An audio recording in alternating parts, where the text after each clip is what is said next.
Tips to make chords feel less stiff.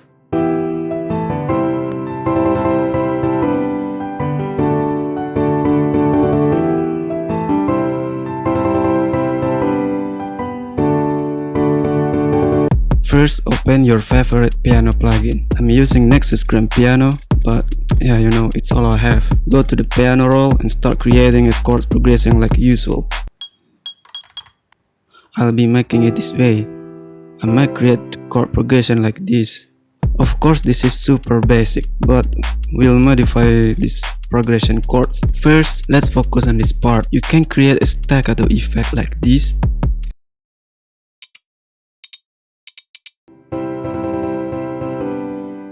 Then, move this one forward by one beat to align with this line.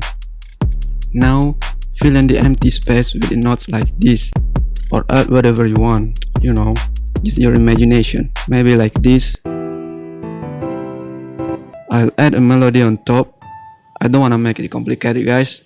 Let's put it simple. Maybe I'm gonna use this chord for my future bass track. And that's it.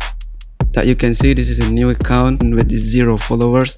If you follow this account and you like this kind of tutorial, yeah, please follow me. I'll appreciate it. Thank you.